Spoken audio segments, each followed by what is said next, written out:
Now you know it's no secret that big dumb knives are this channel's bread and butter. And now that I've read that last sentence out loud, I found a new opportunity for my upcoming Zombie Tools Deuce 2 review. And that said, I knew it'd be tough to come up with knife gags and or jokes for these two reasonably sized pocket knives from Summit Knives called the Half Doomies. Two separate words, D-O-M-E. Big hit. Belle Biv DeVoe. But then I remembered I could just steal the Richard Cheese gag and that would get me at least 20 seconds into the review. So the Half Doomie, named after something I'll never climb. Sorry, let's be serious here. The Half Dome has a product hierarchy that might make Mass Drop proud. Sorry. Drop. Drop now, it's Drop. Summit Knives is the company. It's designed by an Italian dude named, we're going to try this here, Tommaso Rumici. And it's manufactured in Italy by Fox Knives. And, well, here it is in my hand. But before we go any further, let's look at the dimensions of the half micarta and half titanium and the full titanium version.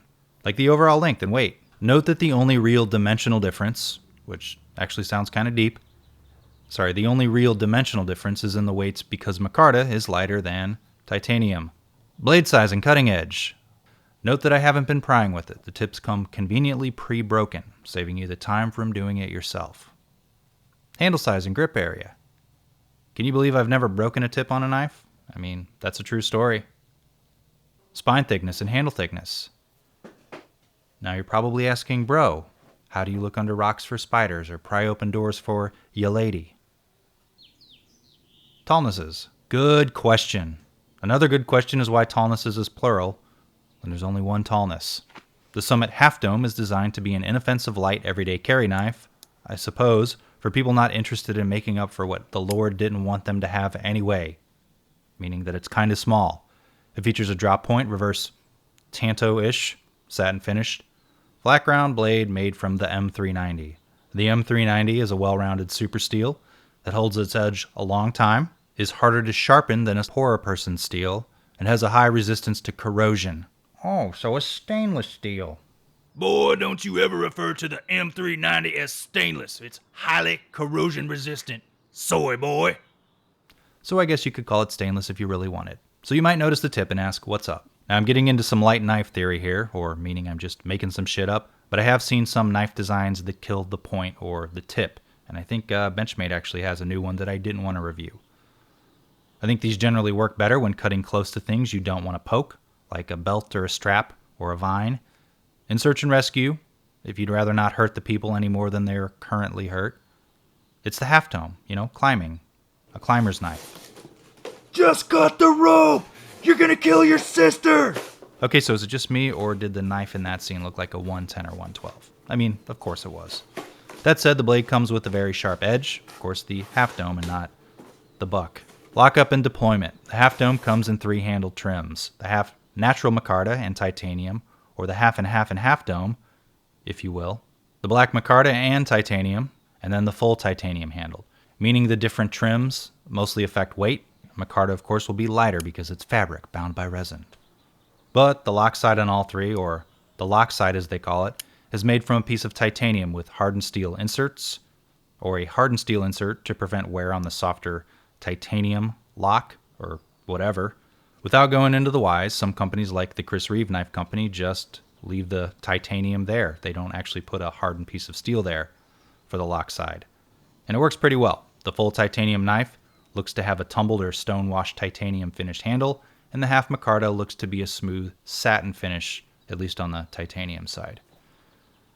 Now the way that most people will open it is hold the hand with one weak, fragile hand and then pull the blade open with their clammy other hand. However, the sorts of people who regularly consume knife-based content online, almost like it's porn, aren't satisfied opening knives with two hands anymore. So you can give it a hard, Band-Aid covered middle finger flick and get it to deploy. Or you can do the pop like this, which I don't really know how that helps, but you can do it. The blade pivot on the half dome is not on bearings, but on phosphor bronze washers. And I'm old enough to remember when people were as excited about phosphor bronze washers as 15 rows of frickin' bearings. Since the knife is kind of small, larger, more tactical hands may have a hard time getting their finger placement right. Look for some comments below where a man has gifted this knife to his daughter or wife for, let's say, their purse. Trust me, they're going to show up down there. Closing it ain't bad, and you can do it one-handed. The knife is fidgetable, but hardness of flick and lock disengagement gets a little fatiguing after a while. Of course, if fidgeting is your main use that you get out of your knives. Lockup is early on these knives, a little earlier on the micarta handled one for me, like, compared to my Sebenza, which the blade lock covers the whole tang. The Summit covers less, as you can see in this handy video clip. You also get a tiny amount of travel inward once it's locked if you push on the lock inward, but it neither seems to give the blade play or rock, and it doesn't affect lock strength either, as it's fairly resistant to spine wax. There's also a little bit of lock stick on both too. Both handle versions feel solid. Micarta has inward flex, not much though. I prefer the lighter micarta version personally.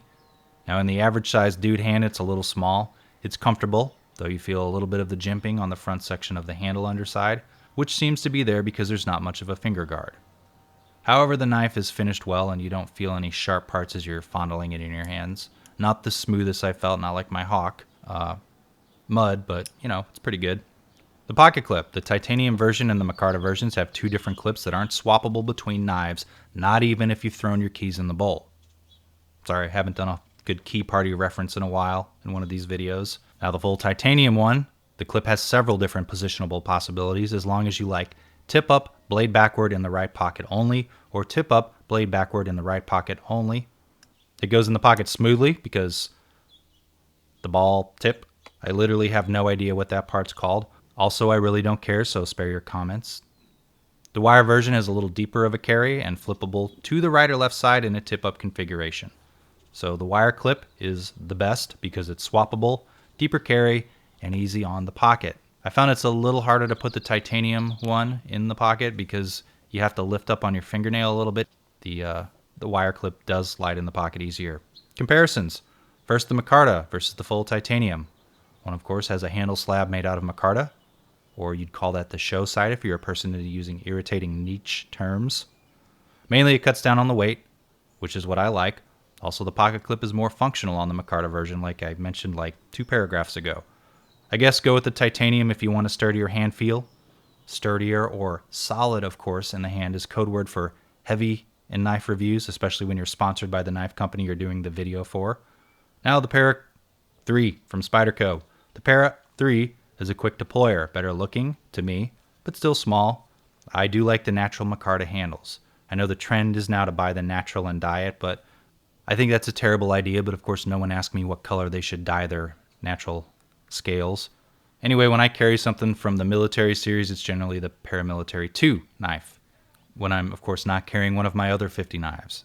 Paramilitary 2 is nice, fits in the hand well, just a good everyday carry blade.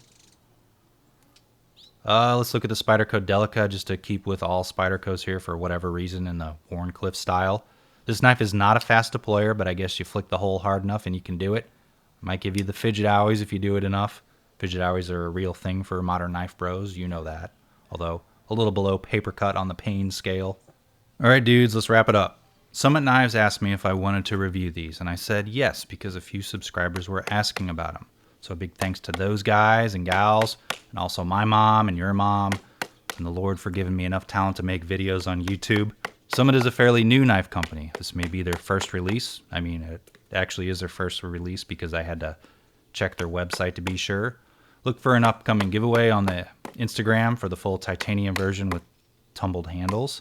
I don't need it, so maybe you do.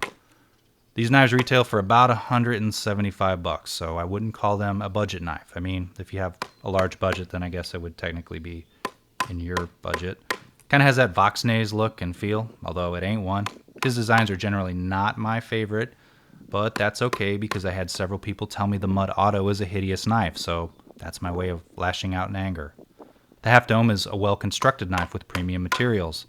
In fact, the hardware says it's even M390 or titanium. Of course, M390 and titanium are hard-wearing and, resistant to corrosion.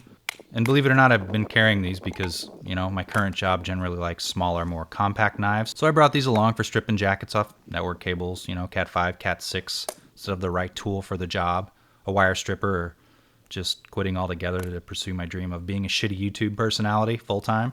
Anyway, if you like this sort of review, check out my Instagram before, I give these away, which I'll do soon. I don't have an exact date, so lay off a little bit.